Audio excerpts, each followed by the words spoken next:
It's Monday, December 2nd, 2024. I'm Rim. I'm Scott. And this is Geek Nights. Tonight we're talking about blogs. So did something on Sunday that I've never done in my life. Despite being a big skier, I have never gone to a mountain on the day that it has opened before. Okay. Usually because... open for the season or open period? Open for the season, like the first day. Technically, all the mountains opened many years ago, millions. Yeah. So they opened... Billion, I don't... Right? So we got a bunch of snow because, even though climate change is destroying everything, climate change has caused a polar vortex to come down. And for the first time in like a decade, the weather in late November is what I remember from my childhood for this time of year. It's cold, snows, and there's a bunch of snow. So I went skiing, and I've now seen what it's like to ski at a mountain on day one. First, only the hardcore people are there. They're like nobody's there who is like, we ski twice a year with our kids. It's like everybody there is like ski people. Two, not many people are there because like they don't tweet. Like their Twitter doesn't even seem like it works anymore. And it's not like these mountains mostly know how to use social media, I found. So the only people who even knew they were open were people who check their website every day. But three, they only had one trail open from top to bottom. Everything else was closed. And that trail, because of So you just go up to the same exact trail over and over. Yep. Which is fine because that trail was expert level terrain only. And in fact, they were running the snow guns all day. So there's one trail, and this trail is absolutely covered in texture and moguls to the point that after about an hour, almost everyone stopped skiing because it was too hard for them to ski. And I basically had the trail to myself. I skied so much. Like the bunny hill? No, they didn't have enough snow anywhere. Because even with all that snow that fell, it's just not snowing. Even with all that snow that fell, that's not enough for skiing like in the old days. So they've been blowing snow on top of all that snow. And they can only blow snow in so many parts of the mountain at one time. Wouldn't you blow the snow on the trail that most people can do to please your customers? Yeah, so the most popular trail, so the two biggest trails at Hunter Mountain, there's one called Hellgate, which is the Black Diamond, which is the one they had open, and it is like the default trail down. It's kind of like the best trail, it's the Black Diamond. And the other trail, that's the most popular, the second most popular, is called the Belt Parkway, which is kind of a joke because it's famous for little kids crashing into you. It's a blue trail that like people who aren't experts can ski. And as a result, it's the only blue trail that goes from the top of the big mountain to the bottom.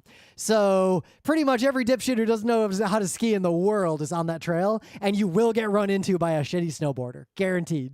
It's so crowded. So that makes sense. Yeah. So it seems like they assume that the people who go on opening day are going to be the people who care about the good trail. So they only had that trail open instead. But I did see why. I bet they wanted to have the Belt Parkway also open, but I could see the Belt Parkway had snow and they were blowing snow on it. But there is one section, maybe like 100 feet long, where I could see dirt.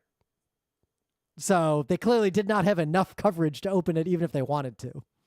And they were blowing snow, like all the snow blowers near that patch of dirt were running full blast the whole day.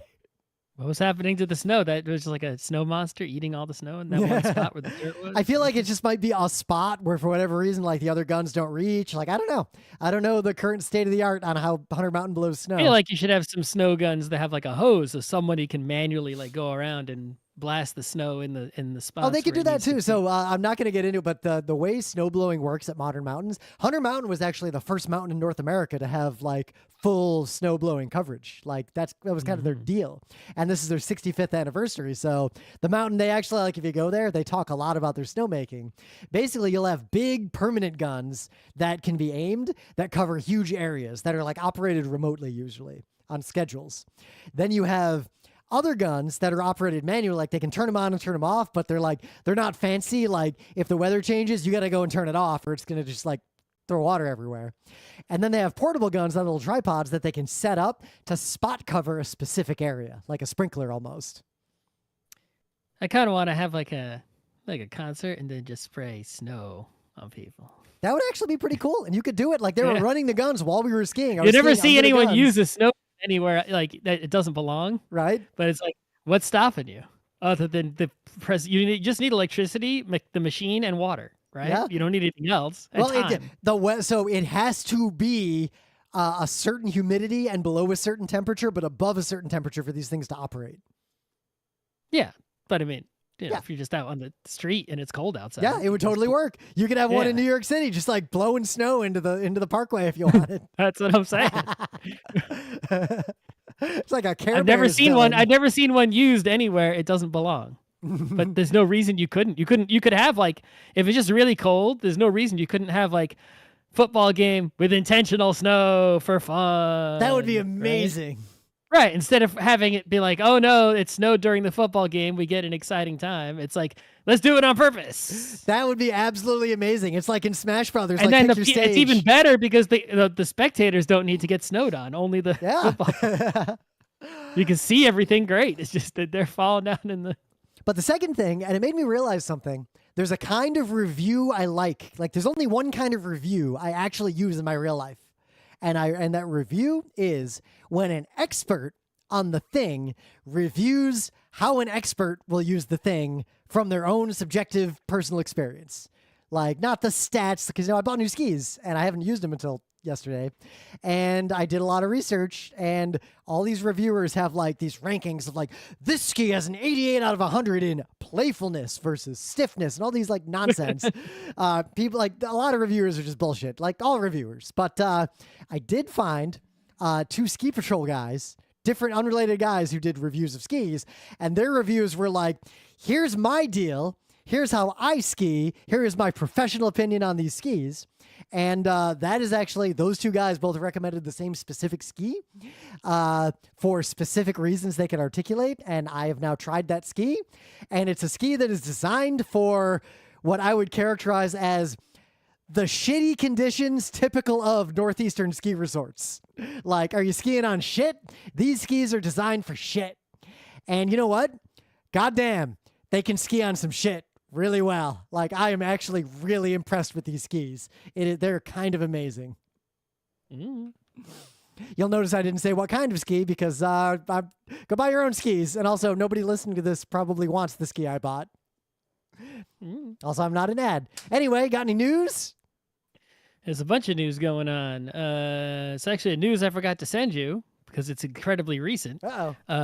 Roblox, the biggest game in the world as far as we can tell, they are adding to Roblox, like built into the game, a basically Discord competitor that would only be for Roblox people. Oh, you know what that reminds me of? Tribes 2. Yeah, so that'll be interesting, I guess, because like even Fortnite doesn't have that. Right. Most people are trying, so it's like, I don't know what's going to happen in there. It says it's only going to be for people who are 13 and older. Of course it is. I mean, there's laws. We'll see how pedophiles make use of this thing, even because, I guess in Australia it'll have to be 16 and over. 13 plus. So all the 13 to 18-year-olds are going to be, assuming that, come on, people under 13 are going to get in there, right? But assuming that even if they don't, you got a bunch of 13 to 17-year-olds who are going to be available for chatting and voice chatting inside of Roblox. Yep. It's okay. I mean, unfortunately, I see this is yet one more example of a platform that wants people to stay in the platforms. They can monetize. Exactly. They don't want people using out of, it's like, those people, if they really have the need to chat, would have gone to an outside place. And Roblox is like, we could bring them in. But it's like, well, now, but there's also people who weren't chatting at all who are now suddenly who are just in Roblox all the time. I mean, my employees got to buy food. What if I just sold them food right in the factory so they didn't even have to leave? And then I gave them an apartment in the factory and then I paid them in Robux. Yeah. Anyway, well, I'm not, I don't think this is going to go too great for the, we'll see. I get, in terms of like a demographic to go after, that is a demographic I wouldn't want to bother with as a product manager. Like I just wouldn't. Oh my God, Polygon even described Hindenburg Research, an investment firm that focuses on social activism, described Roblox as a quote pedophile hellscape. Yeah, pretty much. Damn.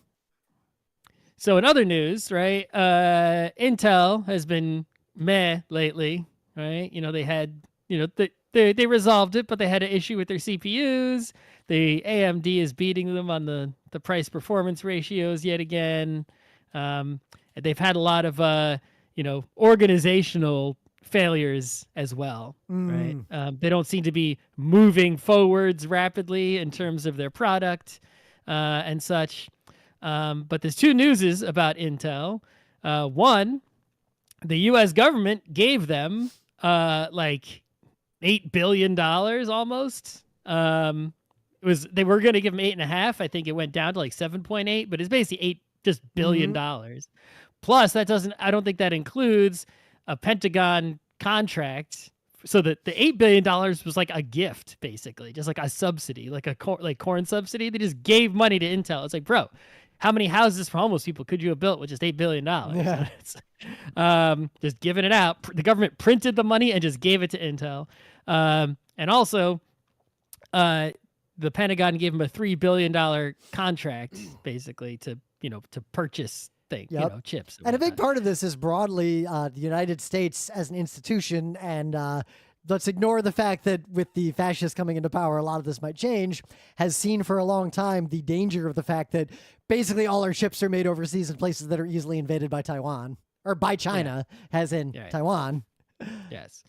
And so, part of this, gift of printed money basically has Intel promising to make the chips in the United States with U.S. workers and stuff, right? So it's really a gift to, the people that Intel is going to buy equipment from, the employees of Intel, right?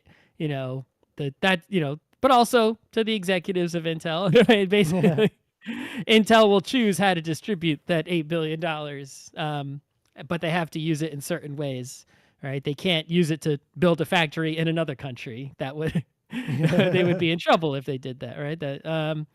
So that's interesting.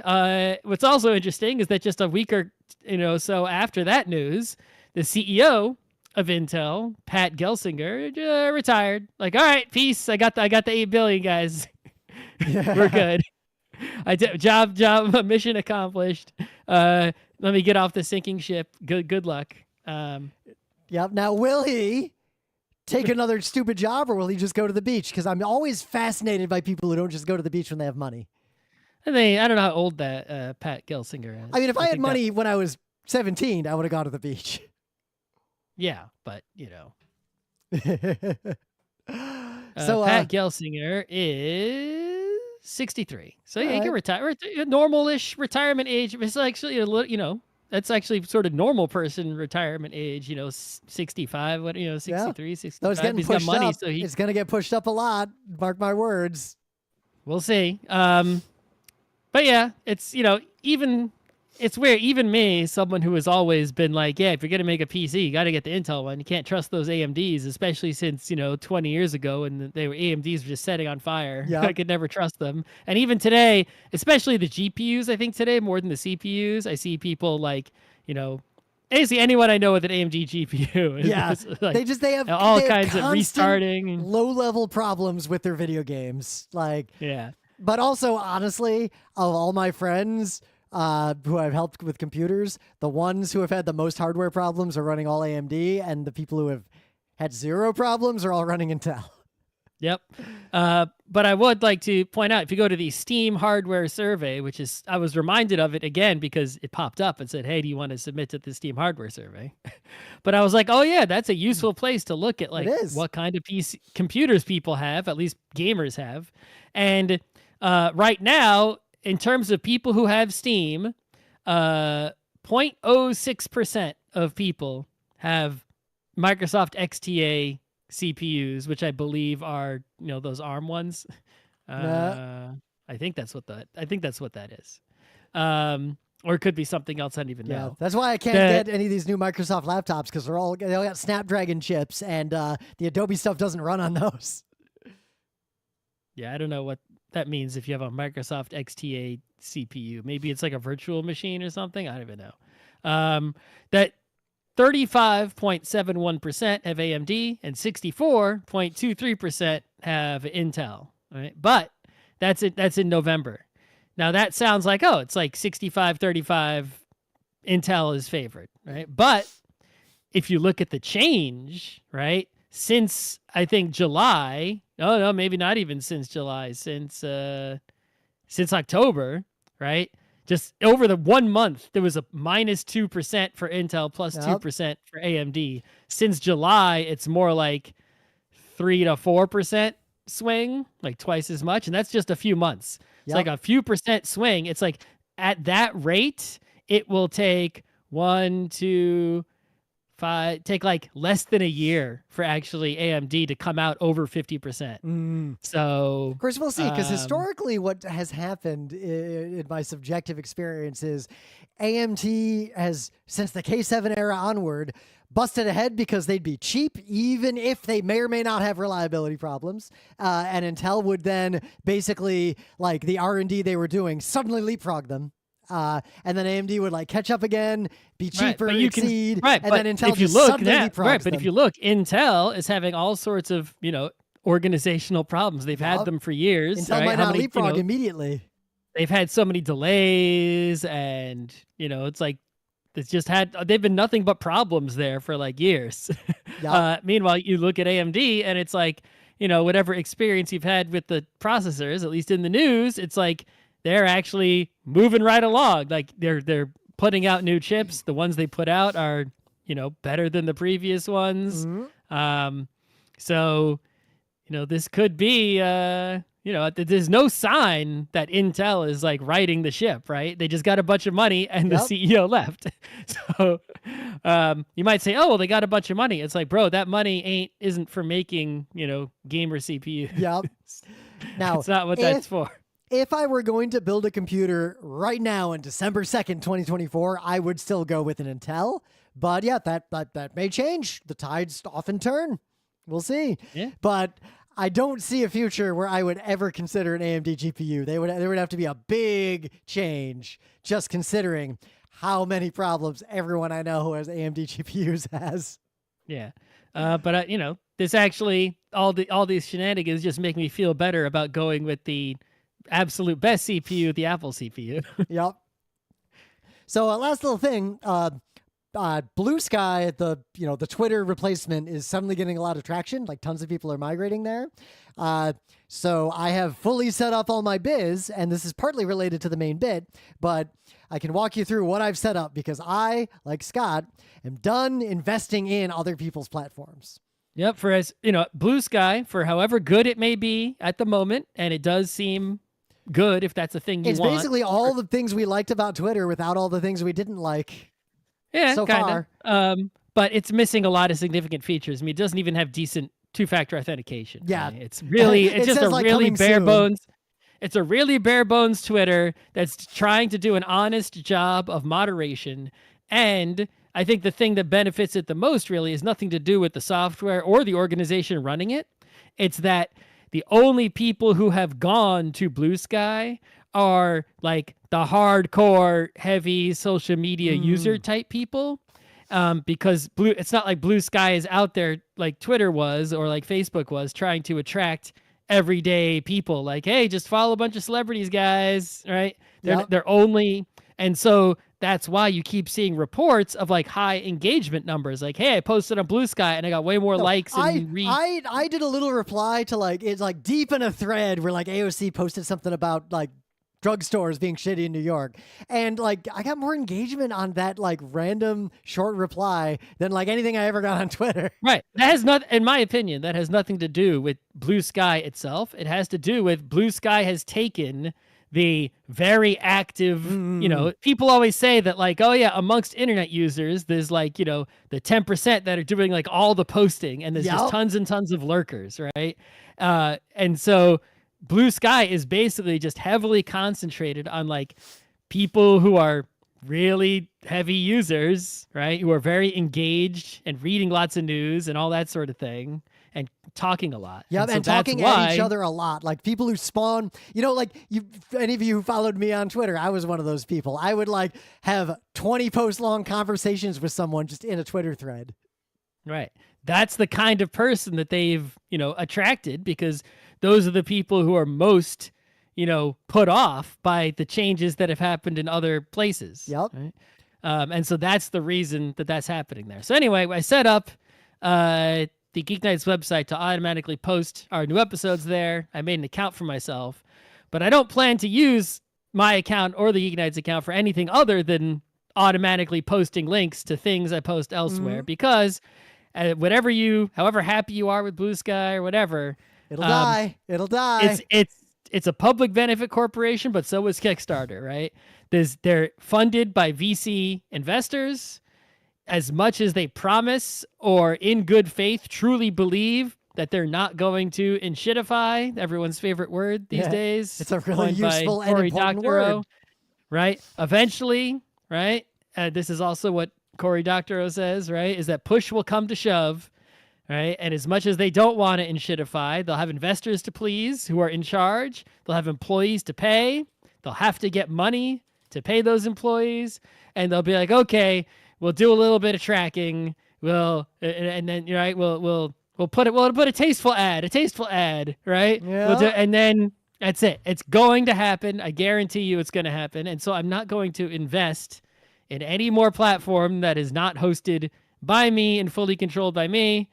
But sure, I can post links there to other places that doesn't hurt me. So I made a bare bones setup of my Posse model, and I'm still relying on services, but the key is that it's centered around a domain I control, so I can always migrate and always keep control of everything down the road. You got to get your data, though. Yeah. Well, or I mean, one, I do have the data because the services I'm using usually give me direct database access, among other things. Mm-hmm. But basically, what I've done is I am trying to embrace the same thing Scott's embracing, but with less investment to start in the Posse model, which we've talked about on Geek Nights before. But the idea is, if you're going to post stuff, we're not talking about like having a conversation with someone online, but if you're posting something, if you're making content, post it on your own website and then syndicate it everywhere else.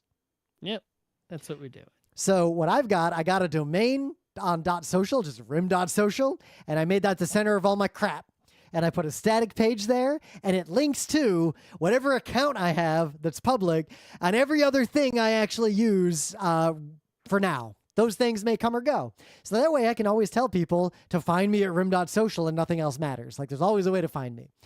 And then basically I set up a microblog. I'm actually using the micro.blog service for now, but I'll probably at some point migrate to something I host myself as well. But I have a microblog there, and that's the only place I post. That thing automatically syndicates to a Mastodon that I'm also paying for hosting for, and it's my own private instance. And it happens to post to a Blue Sky because I set one of those up. And this was trivial to set up and doesn't even cost that much money. Like, it's really easy to get going, at least to start with these kinds of services. Like, hosting my own Mastodon, my Mastodon host died. Cloudplane just fucking went out of business and told me I had a month to get my data off. I just migrated it to different hosting. Oh, they're so generous with the warning. Most places just like, we're closing tomorrow, bye. Oh, they even posted nice guides like, hey, here's how to migrate. They gave advice. And I migrated to Mastahost. And guess what? Because I ran my own Mastodon, it doesn't matter where I host it. I just spun up an instance on a different host with the same domain. It's working just like it did before. No one would even know that anything happened, except it was down for like 3 days during the migration, and that was it. So if nothing else, you should start by getting your own goddamn domain, even if you use other services like Microblog or Mastodon or whatever.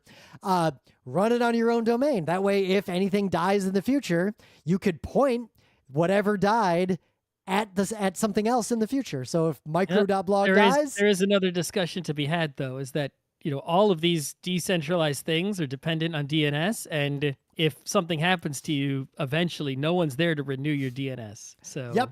That so I am sidestepping the when RIM eventually dies of old age conversation. But that is a conversation I think we could do a Monday episode on, actually. Maybe. I got a lot to say about that. I've made a lot of thoughts about that. Because I still do intend to somehow put everything I've ever created that isn't encumbered by other people's copyright or intellectual property claims, public domain, at some point after my death. And I'm trying to figure out how to do that. That's not so that far. hard, I've talked to 2 lawyers whose response was, "What?" They had no idea what the hell I was talking about. Why not intellectual property lawyers? Yeah. But anyway, this worked pretty well, so I recommend at least doing something like that. Don't just migrate to Blue Sky because it's eventually going to die and all your posts are going to disappear, just like Twitter. All right. Put a little marker there. But anyway, things of the day. So I try not to just like post speedruns all the time, but I've been watching lately my thing is I'm watching documentary videos about weird speedruns. Not like the state of the art, like the summoning salt, like here's the history of the Mike Tyson's Punch Out, like legitimate speedrun, but more like here's a weird, stupid category and a crazy bug and like the nonsense stuff that happens in speedrunning. So this video is a 15-minute explanation of a speedrun tech in Twilight Princess, the Legend of Zelda game, where essentially if you stare at a rupee for 17 hours, you can try for the world record in a certain speedrun category that is surprisingly popular among speedrunners. And it's kind of nuts how this bug works, but what's really nuts about it is the sheer effort a surprisingly large community put into figuring out how to use the most insane bug you have seen in a video game into speedrunning and successfully doing it.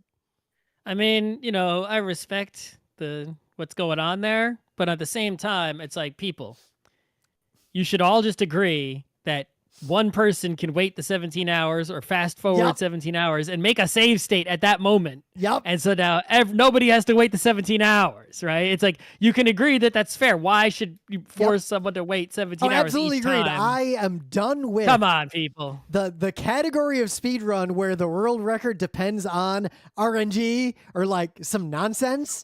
I think we can skip past that nonsense. Yeah, I personally would, when there's a lot of RNG in a speed run, I personally do not give a crap if there is, it wouldn't be cheating as far as I'm concerned if they made like a ROM hack that forced the best possible RNG, as long as it didn't modify the game in any other way. It just forced the RNG to always be, a way that it could be in the game. A possible result. You know what that is like? Right? Here's the perfect analogy. Say you were going to speed run one of those Dungeons & Dragons Gold Box games. You might just roll a character with all 18s. Exactly. You might just roll all your characters with all 18s. That is a perfectly valid stat block. So, right. But all 20s? No. Not all right. But all 18s? Impossible. Okay. Right. Just go for it. Yep. So the speedrun is stupid. But I am interested in just like the logistics of how people figured out how to take advantage of this weird bug to make speedruns in this stupid category. Yep. So what do you got? So this is website. It's actually from 2019, but I don't know if it's being updated or whatever, but I haven't checked it. And, I didn't really discover it till recently. It's called The Network of Time. And what this website does is they've got a big long list of famous people, mostly U.S. famous people, right? The world famous people. If you're from another country, the famous people you think of may or may not be on these lists. It's not the longest list. And what they've done is using facial recognition and also other internet data gathering, like image captions, I assume. They collected just public photos of famous people, which are really easy to get. And they have in their database which famous people are in which photos, right? This photo contains, the Dalai Lama and the Pope sitting together, right? This one has the president and an athlete who won the Super Bowl and they're, at the White House, right? That kind of thing. And so you go to the website and you pick two people and it searches their graph database of names to find a path, sort of like, the degrees of, Kevin Bacon there, from one person to the other. And that's not... I typed in Mark Twain and Henry Kissinger just now. It only takes 3 photos. Exactly. And so not only does it show you the path, shows you the photos, but it shows you the photo. So it's like, here's a photo of Mark Twain with Helen Keller in 1909. Here's a photo of Helen Keller with Frank Sinatra in the year 1944. And then here's a photo of Frank Sinatra and Henry Kissinger in 1977. There you go. God damn. And so there you have it. So it's it's such a simple thing, right? It's just photos graph database names, not a long list of names at all. So it's a small database. They can search it quickly, but it's just really fun to see the connections like that. I think sadly there's a lot of the bad guy shows up a lot because he's in a lot of photos with a lot of famous people. Yep. That's a trend that is going to continue. Yeah. So in the meta moment, we're going to be live at PAX Unplugged this fucking weekend.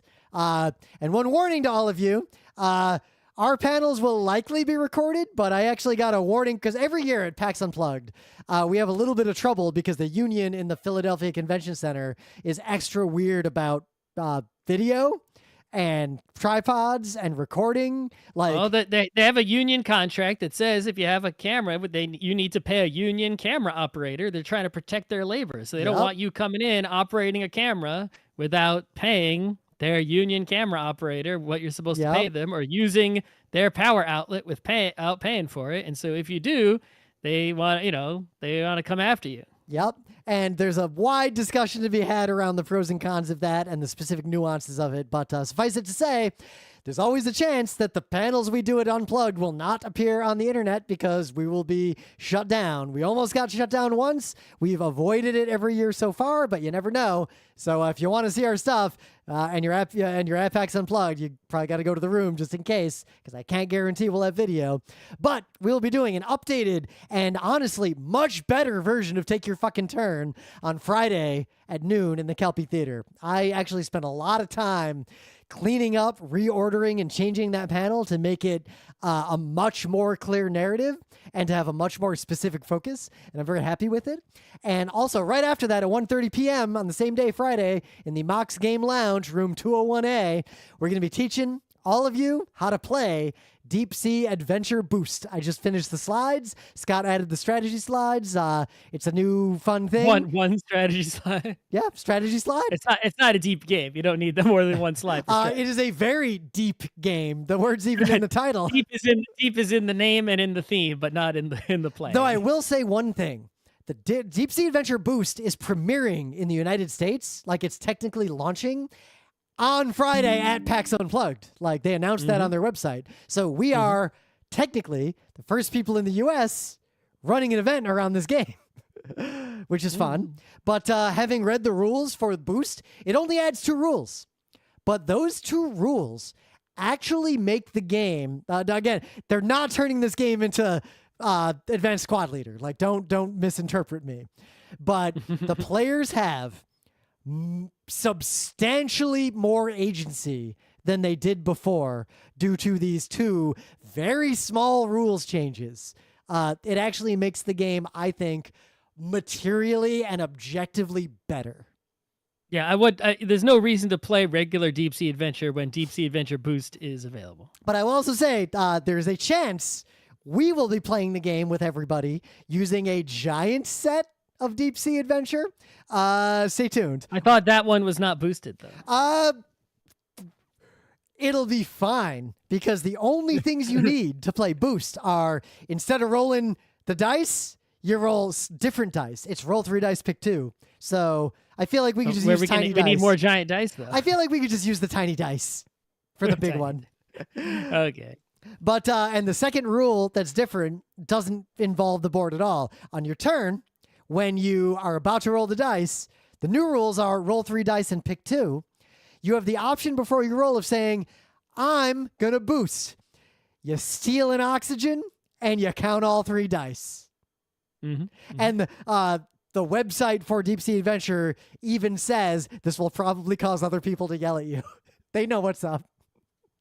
Yeah, everyone just start boosting. Boost. Boost on the way down. That's right. I think the pro move is you pick up a treasure and then on your next turn, turn around, boost, and head up. Boost. Could be.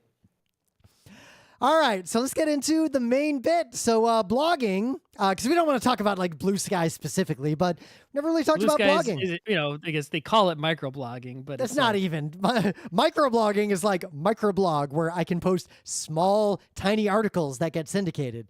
I would characterize Twitter and Blue Sky and things as just social media. Yeah.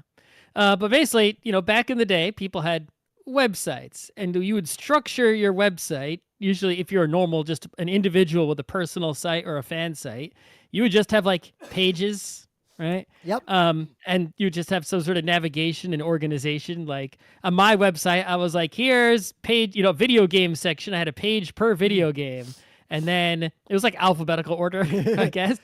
Even if you couldn't tell what was new unless I edited my GeoCities HTML to put the new ones at top with a little new flag on them. I ran 3 websites. I ran Mephistopheles Realm, which was an alphabetical order, a list of NES and SNES games, and links to download translations of the Japanese ROMs that I dispersed across a bunch of GeoCities sites.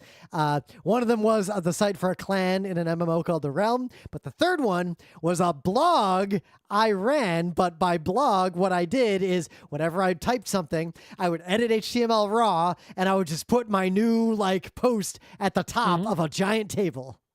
Yep.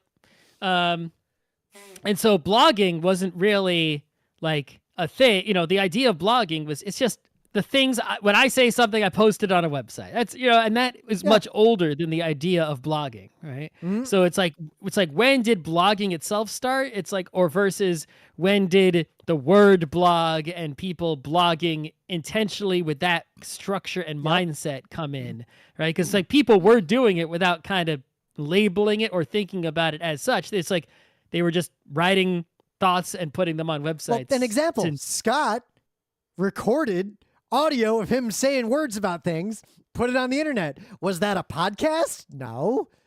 I mean, it was in an RSS feed. Yeah, so podcast did exist at that point. Yep, it might have been. But I didn't know the word podcast when I did it. Yep. I remember when we want to launch Geek Nights, you basically said, hey, there's this thing called podcasting. We should do it. And I was like... At that point, I had heard the word, but I didn't fully understand it till the iPod Nano came out. So anyway, the concept of blog was like, okay, I will intentionally post in chronological order, right, my thoughts in sort of long form text to the website on a regular basis. And then eventually RSS came around. The word blog, it's like someone coined the word blog based on weblog, right? Yep. Just removing the web part.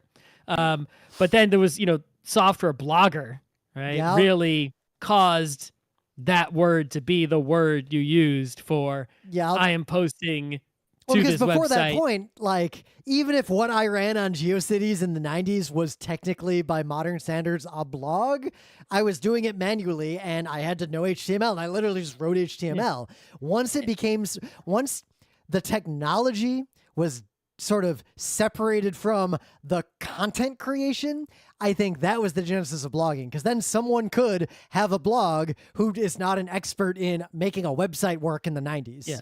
Before the idea of blogging, even though some websites were blogs, most people were using a Usenet or an email list or a BBS or something of that nature to do blogging type activities, because in those places people could follow, right? With an email list, you would get the emails of the new posts. Versus where if you had a website, people just it was like early webcomics. People just sort of check your website every day and see if there was a new comic. Yep. I used to open all my bookmarks of Penny Arcade and Mega Tokyo in real life to see if they had an update. Right. So even though blogging originated in the later 90s, it didn't really explode until the RSS came around in the earlier 2000s, right? And people were actually able to follow blogs and see new posts coming in and check on them in sort of a feed-like manner. And that when that happened, right, there was no Twitters or anything, no social networks really. They were very early, Facebook was still college only kind of thing. Orchid, right? We used Orchid. Yeah, but that wasn't a place that you could really blog very well. Right? I ran a mailing list called Rim's Rants between 1999 and late 2000 that I then stopped. That I also cross-posted to Usenet. Yeah. And so, right, once the, people got RSS, people started blogging a lot because you can make money on it, get followers, right, become popular. go on to be, get noticed, become a real journalist or whatever it is, or if you were writing about something well enough. Whereas if you did that on a website earlier than that, nothing would come of it because no one would see you. Yep. Then the social networks came along and they actually sapped a lot of the energy out of blogging because at least for me personally, it's like you look at the blogs I've had over the years. I started in, I guess I had the website that wasn't a blog technically. Then in college, I used the software Blossom, which is like a Perl script, basically, a CGI Perl script, where you would put text files in a folder and that would cause them to be posts on the blog. And then that's also where I put that not a podcast thing. I was in the same platform, self-hosted. And, I wrote stuff there regularly. And then I switched to WordPress, I guess, around when we were in Beacon times. And then once there was like the social networks really picked up and I was Twittering, my energy of writing and like what I had something to say and I just wanted to say it. I didn't care if, and if anyone read it really, but I had the things to put out into the world and I put them out into the world on, Twitters or whatever I was using at the time. Like sometimes I'd post in our own forum if it was really long and then link to that on Twitter. Like, yeah, but it's like my energy for writing on the blog was going, it was out elsewhere. So I didn't really blog a lot, even though I had I think I keep these websites up just for, even though I wrote a bunch of really bad shit I don't agree with, probably still on there. And someone could probably go digging and make sure I never win any political campaign ever, but I'm not going to try anyway, so it doesn't matter. I keep the blogs up, but I stopped blogging, right? Because my writing energy was going elsewhere. And now that I'm not using the social media, I got the energy again, but now I have to go make a website again. Yeah. That's why I took the interim step of setting up micro.blog because it just handles that and I have access to the database. But it's better if I do that, I'll lose all the energy will be sapped out again. Yeah. Can't do that. Well, I'm letting my energy go because this is sort of the fundamental thing. And so unrelatedly, I'm doing a lot of research into modernity, partly because there's a panel Emily and I are doing at MagFest that is not a Rim and Scott panel that's on postmodernism. And I'm doing actual research.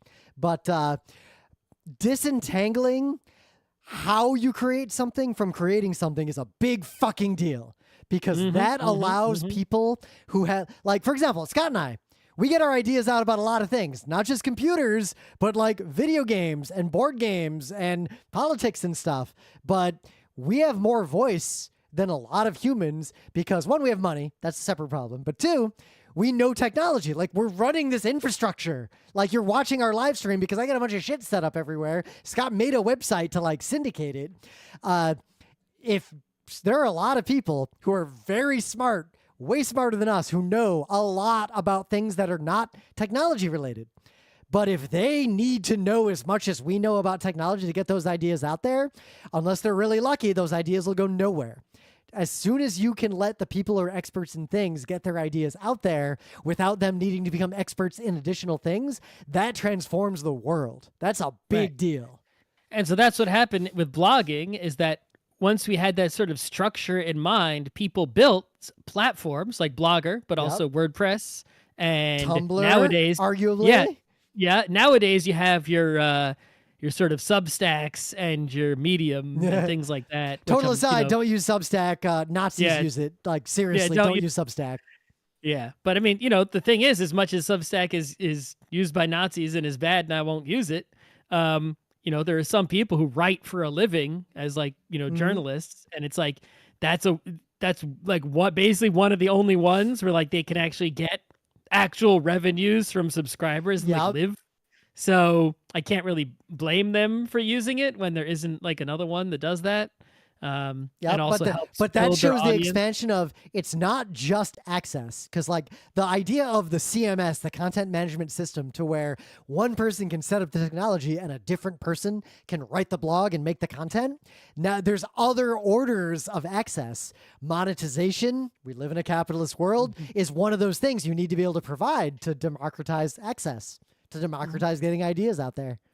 Yep. So technologically speaking, right, the earliest blogs were just write some HTML, right? And just you happen to write it in a certain way. And then we sort of moved on to the WordPress, I guess the Blossom model, right? Which is where you put files in a folder and then a CGI script generates HTML on the fly.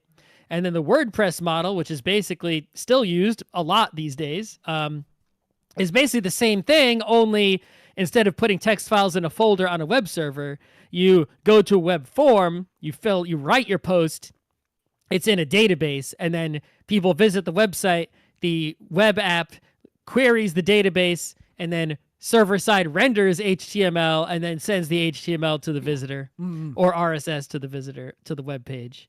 And now what's interesting today is that a lot of people are actually going backwards. One of the most popular things to use these days is not just for blogging, although some of them are, but basically are these static site generators.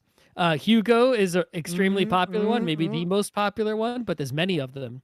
And I'm actually using Hugo in my microblog. Okay. But the way these work is even more primitive than like the old blogs. What happens is on your local computer, you write posts in a form, usually Markdown, but it could be some other sort of, structured markup language. Could be even HTML, but you write posts in some sort of, markup language or just text even. And then you push a render button, and on your computer, it will look at all your posts. It'll look at the theme and all the templates you have set up and all your configuration files and everything.